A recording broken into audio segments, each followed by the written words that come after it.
Hello my lovely students. Socio point channel पर आप सभी का बहुत बहुत स्वागत है और आज मोस्ट अवेटेड वीडियो देख रहे हैं आप लोग। आप लोगों की ही डिमांड पर मैं बना रही हूँ क्योंकि आप सबने कमेंट किया था कि इम्पॉर्टेंट टॉपिक्स से रिलेटेड आपको वीडियो चाहिए। तो आज बीए सेमेस्टर 5 के जितने भी पेपर्स हैं सबका हम लोग इम्पॉर्टेंट टॉपिक देखेंगे, ठीक है। जितने भी इम्पॉर्टेंट टॉपिक्स एग्ज़ाम के लिए हैं।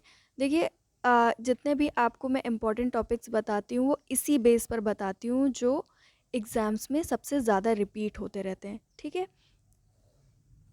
तो आप लोग ये काम कर सकते हो कि जो मैं बता रही हूँ उनको ज़रूर प्रिपेयर कर लो, ठीक है। और बीए सेमेस्टर 5 का जो एग्ज़ाम होने वाला है वो आप लोगों को टोटल 10 क्वेश्चंस मिलेंगे और 5 करने होंगे और सारे के सारे लॉन्ग करने होंगे। तो एक नॉर्मल अगर बात करें तो 35 पेज, 30 से 35 पेज तो आपको लिखना ही पड़ेगा, अच्छे मार्क्स के लिए लिखना ही पड़ेगा ताकि आराम से पास हो जाओ। इसके साथ ही आपको अच्छे मार्क्स चाहिए तो हाईलाइट और अंडरलाइन का भी ध्यान रखना होगा, ठीक है। और वर्क प्रेजेंटेशन भी अच्छा करना होगा।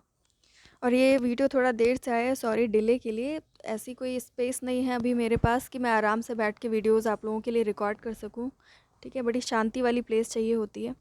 तो आप लोगों को 5 क्वेश्चंस करने होंगे तो जितना भी टाइम मिलता है आपको वो 5 पार्ट्स में डिवाइड करके हर एक क्वेश्चन को इक्वल टाइम देना होगा, ठीक है।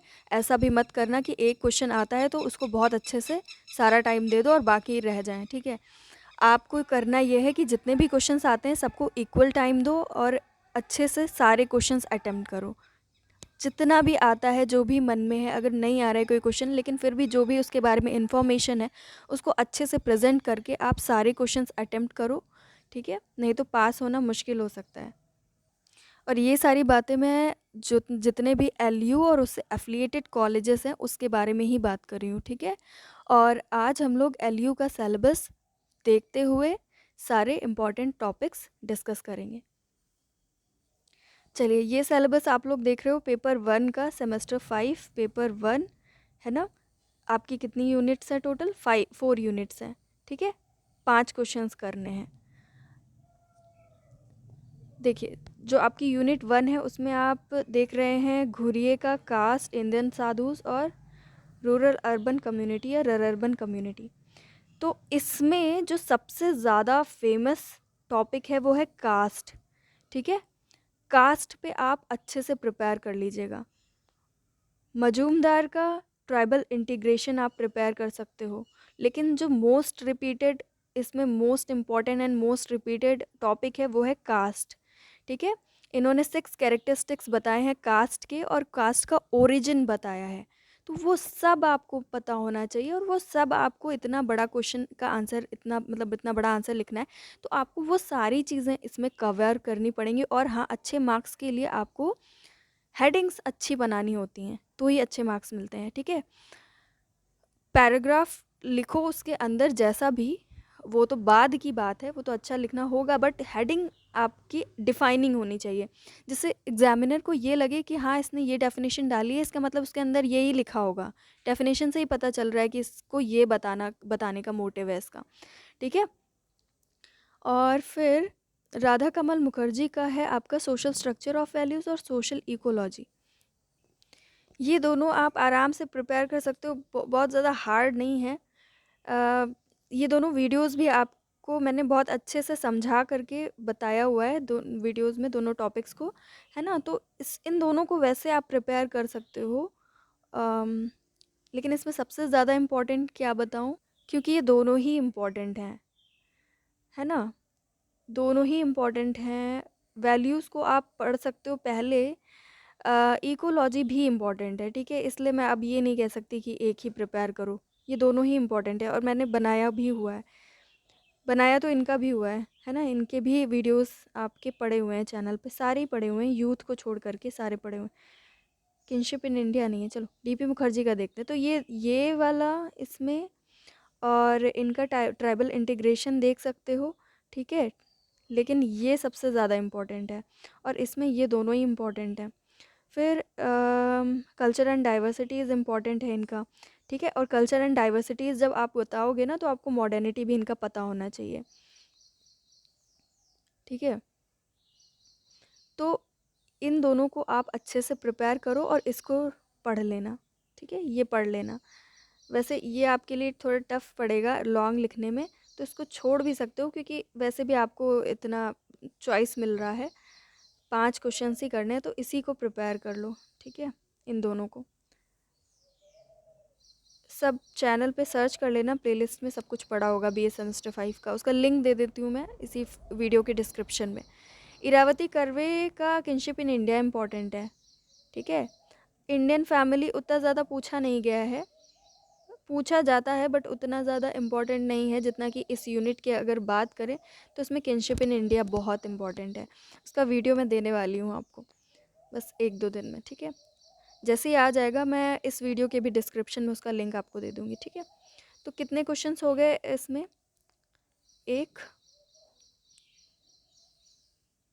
3 हो गए इनको मिला के, इसको 4 मानेंगे। मॉडर्निटी तो आपको साथ में पढ़ना पड़ेगा और ये 5 हो गए किनशिप इन इंडिया, है ना? तो ये तो प्रिपेयर कर लो, पहले पढ़ लो अच्छे से और काम भी आएगा आगे चल के ये सारे टॉपिक्स। और हाँ, आप लोग प्लीज़ हाइलाइटेड पोर्शंस को ज़रूर हाईलाइट किया करो, है ना? अच्छे मार्क्स मिलेंगे।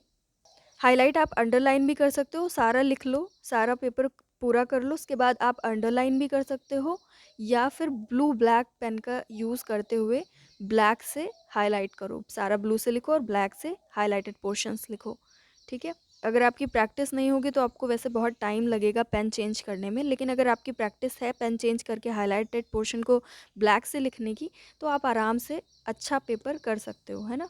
इन सब चीज़ों को नज़रअंदाज मत करिएगा। फिर आता है आपका रिसर्च मेथडोलॉजी। उसके बाद हम लोग जेंडर की भी बात करेंगे और रूरल की भी बात करेंगे, ठीक है? सारे चारों पेपर्स की बात करेंगे। रिसर्च मेथडोलॉजी में देख लेते हैं क्या है। 4 यूनिट हैं आपकी रिसर्च मेथडोलॉजी में। इसमें जो वैसे एक बात बताती हूँ आपको पहले, अगर आपको आगे बढ़ना है इस फील्ड में तो रिसर्च मेथडोलॉजी वाला पेपर आपको पूरा बहुत अच्छे से आता होना चाहिए, तो ही आप आगे चल के आपको चीज़ें ईजी लगेंगी, ठीक है? इसलिए इस पेपर को बहुत अच्छे से पढ़ना। फिर आपका यूनिट 1 की अगर हम बात करें तो इसमें जो फर्स्ट टॉपिक है वो बहुत इम्पॉर्टेंट है, ठीक है? Meaning and significance of social research, इसका वीडियो भी आपको मिल जाएगा इस चैनल में। फिर क्वालिटेटिव वर्सेस क्वांटिटेटिव रिसर्च, इसको भी प्रिपेयर कर लेना। अगर लॉन्ग लिख सकते हो ना, अगर आता है और इसको अगर लॉन्ग अच्छा लिख सकते हो तो यही वाला अटेम्प्ट करना, क्वालिटेटिव वर्सेस क्वांटिटेटिव रिसर्च। इसमें ज़्यादा अच्छे मार्क्स मिलेंगे आपको। तो फर्स्ट और सेकंड टॉपिक बहुत इंपॉर्टेंट है। देन आपका सेकंड टॉपिक पे आएँ तो hypothesis is very important, no doubt, ठीक है? ये सब बहुत रिपीटेड क्वेश्चंस हैं। फिर आपका problem of objectivity, subjectivity, value neutrality, ethics, ठीक है? तो इसमें जो सबसे ज़्यादा इम्पोर्टेंट टॉपिक है वो है आपका हाइपोथेसिस, ठीक है? फिर आपका सब इम्पोर्टेंट है, ये पूरा पेपर बहुत अच्छा है, ठीक है? फिर आपका ये इसको प्रिपेयर कर लेना, ठीक है? इसमें आप करना क्या, टाइप्स ऑफ रिसर्च का इंट्रोडक्शन प्रिपेयर कर लेना कि क्या लिखना है। फिर बेसिक अप्लाइड 2 होता है, ठीक है? उसका डिवीज़न देख लेना कि कौन से रिसर्चर्स को हम लोग बेसिक कहते हैं और कौन से को हम अप्लाइड कहते हैं, ठीक है? और उसमें जैसे historical, comparative, descriptive, exploratory, explanatory और डायग्नोस्टिक, इतने सारे हैं। सोचो इतनी सारी हेडिंग्स हैं। इन सब के बारे में अगर थोड़ा-थोड़ा सा भी आपको मालूम होगा ना, सबके बारे में लिख दोगे तो आराम से लॉन्ग क्वेश्चन कवर हो जाएगा, ठीक है? तो इसको आप 3-4 बार रीडिंग कर लीजिएगा, समझ के 3-4 बार रीडिंग सिर्फ कर लीजिएगा, आपका ये क्वेश्चन प्रिपेयर हो जाएगा। कहने का मतलब ये प्रिपेयर कर लीजिएगा। फिर आपका है डेटा कलेक्शन में primary secondary sources, census, observation, content analysis, case study. तो इसमें जो बीए लेवल के हिसाब से अगर हम बात करें तो डेटा कलेक्शन इम्पॉर्टेंट है, ठीक है? मतलब इसको प्रिपेयर कर लेना ज़रूर। फिर बाकी टाइम बचता है तो बाकी चीज़ें प्रिपेयर कर लेना। अगर टाइम बचता है उसके बाद तो फिर आप ऑब्जर्वेशन इजी टॉपिक है, इसको बार बार पढ़ लीजिएगा, है ना, हेडिंग्स याद कर लीजिएगा और बार बार रीड कर लीजिएगा। फिर उसके बाद भी अगर टाइम बचता है तो केस स्टडी पढ़ लीजिएगा अच्छे से, ठीक है। तो कहने का मतलब ये सबसे इम्पोर्टेंट है।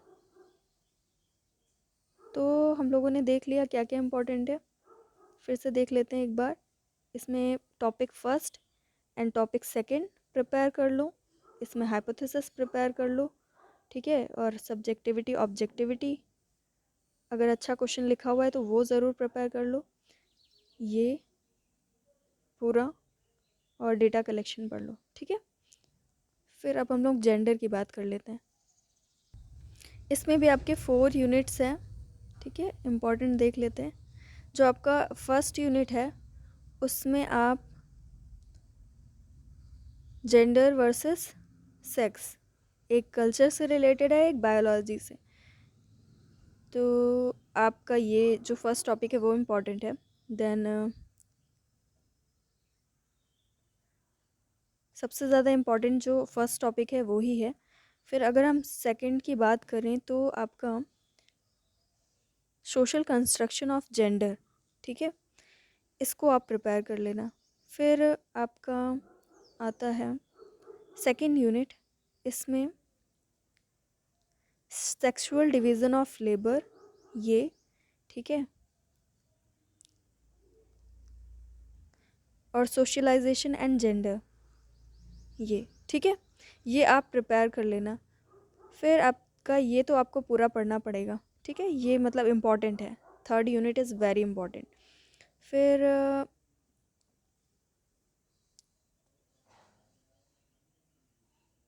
इसमें आपका जो आप पढ़ सकते हो वो विमेन इन इकोनॉमी, ठीक है, ये इम्पॉर्टेंट है। And this violence and crime against women in India, इस पेपर की अगर हम बात करें तो अगर आप ये सारे टॉपिक्स का कंटेंट रीड कर लेते हो, सारे टॉपिक की बात कर रही हूँ, सारे टॉपिक का कंटेंट अगर रीड कर लेते हो 3-4 बार, ठीक है, ये मत सोचो कि मुझे याद हो रहा है कि नहीं हो रहा है। पढ़ते कैसे हैं, रीडिंग कैसे करते हैं, जैसे आप कोई बुक रीड कर रहे हो, एक कॉपी भी अपने पास रखनी होती है और एक पेन भी रखना होता है। रीडिंग कर रहे हो, एक टॉपिक अगर आपने रीड, जैसे आप रीड कर रहे हो जेंडर वर्सेस सेक्स, ठीक है, तो आपने रीडिंग कर रहे हो और अपनी कॉपी में लिखा जेंडर वर्सेस सेक्स, और उस बुक को रीड करते हुए जो भी आपको important questions, sorry important points लगे याद करने लायक, वो आप लिखते जा रहे हो। जितनी बार आपने रीडिंग की उतनी बार उस कॉपी को आप यूज़ कर रहे हो, जिसमें आप राइटिंग भी कर रहे हो साथ में। ऐसे करके आपको बहुत सारी चीज़ें लर्न हो जाती हैं और एग्ज़ाम में आप स्पीड से लिख सकते हो। और ये मैंने ये सजेशन इस पेपर में इसलिए दिया आपको क्योंकि इसके जितने भी टॉपिक्स हैं उस हर एक टॉपिक का कंटेंट एक दूसरे में आप डाल सकते हो बहुत आराम से। इससे लॉन्ग आंसर आप आराम से लिख लोगे। अपने जैसा भी आपकी आर्ट है क्वेश्चन लिखने की, उसको आप यूज़ कर सकते हो जब आपको हर एक टॉपिक के बारे में कुछ कुछ पता होगा। इससे क्या होगा, आप हर एक टॉपिक के अंदर जैसा भी क्वेश्चन आया है उसके अकॉर्डिंग आप जब आंसर्स लिखना शुरू करोगे तो हर एक टॉपिक के कंटेंट को आप एक दूसरे में यूज़ करते हुए चलोगे और आराम से लॉन्ग आंसर लिख लोगे, ठीक है। तो ये टॉपिक के लिए आपको बहुत ज़रूरी है कि आप रीडिंग करो पूरे का, ठीक है, सबके बारे में आपको कुछ कुछ पता होना चाहिए। फिर हम रूरल की बात कर लेते हैं। Rural society in India paper का नाम है आपका, 4 यूनिट्स हैं टोटल। इसमें देखते हैं क्या क्या इंपॉर्टेंट है। पेपर 1 की अगर हम बात सॉरी यूनिट 1 की अगर हम बात करें तो आपका जजमानी सिस्टम इम्पॉर्टेंट है, ठीक है, और सेकेंड यूनिट की बात करते हैं, फिर बाकी चीज़ें बाद में देख लेंगे। उसमें इसमें ग्रीन रेवोल्यूशन इम्पॉर्टेंट है, land tenure system in India important है, ठीक है, changing dimensions of rural social structure important है, और कम्युनिटी डेवलपमेंट प्रोग्राम, पंचायती राज इम्पॉर्टेंट है, ठीक है, changing rural power structure important है, ये एग्ज़ाम में आ चुका है। लेकिन इम्पॉर्टेंट सबसे ज़्यादा ये दोनों हैं। IRDP भी अच्छे से पढ़ सकते हो, और ये बाकी एग्ज़ाम्स के लिए भी, ये पूरी यूनिट जो है ना कॉम्पिटिटिव एग्ज़ाम के लिए बहुत इंपॉर्टेंट है। वैसे ये सबसे ज़्यादा इम्पॉर्टेंट है, जो मोस्ट रिपीटेटिव मैंने देखा है, रिपीटेड होता है। फिर आपका फोर्थ यूनिट की बात करें तो इसमें आपका कंटेम्प्रेरी मूवमेंट्स इन इंडिया बहुत ज़्यादा इम्पॉर्टेंट है। ठीक है, ये मोस्ट रिपीटेड क्वेश्चंस मैंने आपको बताए हैं। तो आप ये कर सकते हो कि फटाफट से जो मैंने बताए हैं उनको अच्छे से प्रिपेयर कर लो, और बाकी जितना टाइम बचे फिर आप अपने हिसाब से बाकी चीज़ों की प्रिपरेशन करो। ठीक है, इस वीडियो के डिस्क्रिप्शन में जितने भी लिंक दिए हुए हैं उनका ज़रूर आप यूज़ कर लेना। ठीक है, वहाँ से सारी चीज़ों को आप समझ सकते हो। बाकी एग्ज़ाम कैसा हुआ, आके फीडबैक ज़रूर देना, कैसा पेपर आया, कितने क्वेश्चंस आए, मुझे ज़रूर बताना। ठीक है,